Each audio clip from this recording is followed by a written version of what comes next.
Hello, welcome back to the channel. Glad you could join me. So, normally I don't do this. I'm going to be talking about a movie, but the movie is actually based on sort of a book. Okay? Now, I actually was very interested in this movie when I first heard about it. That they were going to do an anime kind of adaptation of some of the work of Tolkien. The problem has been that every time they talk about adaptation now, you kind of are sitting there going, well, are they going to adapt it the way they should adapt it or the way they want to adapt it? So are they going to adapt it so that the fans of the original are still fans, or are they adapting it for a modern audience? Which always seems to mean that it suffers from lack of quality when they adapt it for a modern audience, as they say. And on top of that, you had The Hobbit, which wasn't that great an adaptation. And then you had the Rings of Power, which was such a burning dumpster fire. And then you have this one, which at the time didn't know really anything about it, only knew that it was coming out, the War of the Rohirrim. The problem that you run into with this particular movie is lack of quality. I was pleasantly surprised when I watched it. It wasn't as bad as I thought it was going to be. The fact that supposedly they were focusing on a character whom Tolkien had created, the character right there, red hair, Hera, she was a created character. But Tolkien only ever devoted one sentence in his writings to her. It was basically that one of the lords of the Rohirrim, Lord Freka, wanted King Helm to marry Hera to his son Wolf. Now, in that sentence, Hera isn't even given a name. It's Freka wants Helm's daughter for his son in marriage. That's about it.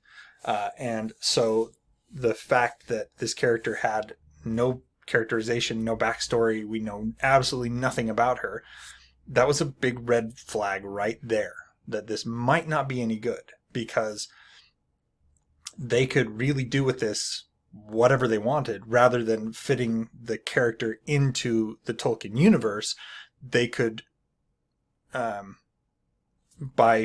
Tolkien actually writing about her and giving her characterization, backstory, all that other stuff, you know that the character would fit because Tolkien, who created the universe, wrote her to fit in the universe, rather than having somebody who comes along later and decides, oh, let's make a story about this unnamed character who was so unimportant to history that she wasn't even given a name. There is nothing we know about her.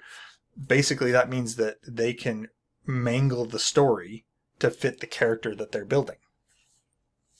Now, with all the stuff that's going around about girl bosses and wokeness and all that other stuff, that's kind of what we figured that we would be getting with this movie. That she was going to be a girl boss, she was going to be beating all the guys, all that other stuff. She really doesn't, which was what made it a pleasant surprise. However, that being said, she has almost no bearing on the story. It's really a poorly written story in that regard. So let's get into this. Hera, as she is called right at the beginning, we get a voiceover narration from the actress who played Éowyn, Miranda Otto. And she says that, the story that we're going to be learning about is about a girl named Hera. And she did great deeds, but you'll never find them written in any book. And that right there's another big red flag. It's like, if this person was so important and they did so many great deeds, why on earth would we not know about it? Why wouldn't it be written down somewhere? But anyway, we find out that Hera is a wild child kind of thing. She, she's a writer, she's a fighter, but she isn't overblown in the kind of girl boss way where no man could beat her with a sword, or none of that stuff. It's just that she likes to do the tomboy kind of stuff. She likes to ride her horse. She likes to fight. She likes to go explore. Well, she gets back and they're having a meeting of the Lords of the Rohirrim, and it was called by Wolf's father, Freka, and he comes to this council. All the horse lords are there. The king's on his throne. His kids are sitting there on either side of him, and Freka says, sorry about that. Freka says that he just found out that King Helm Hammerhand, as he is known, is going to marry Hera off to one of the lords of Gondor to cement the alliance between Rohan and Gondor. And Freka has designs on the throne, and so he says, you shouldn't do that. You should marry Hera to my son Wolf. Now, Wolf is amenable to this. He's been in love with Hera for quite some time, but King Helm basically sees through this. He knows that this is a play for power, that what's going to happen is if King Helm isn't killed right away, and his sons as well, then it's only a matter of time before Freka makes his move, kills off Hera's brothers, and puts his son Wolf on the throne. And he basically insults him, and they decide to step outside and to have a gentleman's bout of fisticuffs, if you will. They go outside, they strip off their weapons, and Freka gets in a couple of good hits, but King Helm punches Freka once and kills him. That's how strong this man is. He punches Freka once and kills him. Now, of course, Wolf comes after the king, and the king nearly snaps his neck. But Hera says, no, father, we don't want to do this. And instead he exiles Wolf. And as Wolf is leaving, he's basically telling the king, I'm going to come after you. I want revenge. You killed my father. And I'm going to kill your sons. I'm going to kill your family. I'm going to kill everyone. And then he leaves. Now, I went and saw this with a friend of mine, and he's saying that basically, if nothing else, King Helm should have killed Wolf right then and there, because that would have put a stop to this right then and there. But if it wasn't for Hera saying, no, father, show mercy, then none of this would have happened. So, in a sense, she did have an impact on the story, a negative one. In that if she had not stopped her father, Wolf would have been dead, and none of this would have happened. Anyway, back to the kind of the synopsis. So Wolf then goes back to his people, the Dunlendings. He is, if I remember correctly, he is part Dunlending, and they are the wild men of Rohan, and he starts organizing them into an army, and he starts hiring mercenaries, and for some reason we get Oliphants. The thing is I think they threw the Oliphant in because, this is Lord of the Rings, and it's like, remember, it's all those member berries, which is really stupid. It's like we can't go 5 minutes without having a a reference to one of the previous movies to be like, look, this movie can't stand on its own two legs, so we have to prop it up by making references back to the movies that everybody loved. It's like, well, that's really stupid. Anyway, as I said, Hera does have some fights, and she is not shown as being overpowered. She is overpowered by several men in the movie, and she is in dangerous situations that she requires help to get out of.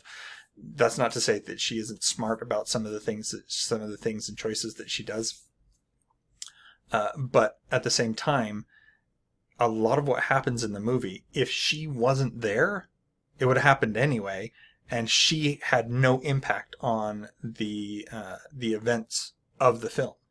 And because of that, she's almost a non-entity in her own movie. Now, this is just speculation on my part, but as I said before, I went and saw this with a friend of mine, and we talked quite a bit about it. And one of the things that we kind of a consensus among us was that this movie was probably written in such a way that she was much more of a girl boss, and that tested so poorly that it was removed from the film. There's a couple of places where she does or says something that doesn't make sense unless you look at it in the context of there's something that was cut out, that was removed, and if that thing had been put back in, that scene would have made more sense. For instance, she says that she never had any choice, and then at the end, her maid / bodyguard is like, well, you have the choice. And the thing is that nobody was ever forcing her into anything. Yes, her father was considering having her marry one of the lords from Gondor, but that was something that it was introduced at the beginning of the movie, and it never went forward. It never went anywhere. And Helm was saying, at several points that basically he let his daughter have free reign, that she could make her own decisions. So the fact that she's sitting there saying to us as the audience that she never had any choice, and her maid saying, "Oh, yes, you do," it's like, you've always had choice. Nobody has ever said you couldn't ride horses, train with the men, do all that other stuff. That's all on you. That's all on your perception. Our perception is that you're basically free to do whatever the heck you want. So if that subplot had been pursued more, then it might have made more sense, but it really didn't. Basically, when it comes down to it, this movie it was surprisingly better than I thought it was going to be, but it was still a garbage movie. The animation was horrible. It was so bad. And what you come to find out is that this movie was made to be for the movie studio to be able to keep the IP, Lord of the Rings. So a lot of times when studios make movies and stuff, they will have a contract that says if you don't make something based on this IP for a certain period of time, the IP reverts to the original owner, and then the original owner can then sell it back, keep it, what have you. Well, this was kind of rushed. And it was rushed in such a way that they had to have 60 different studios working on it just to get it finished. And so they were using all sorts of animation techniques.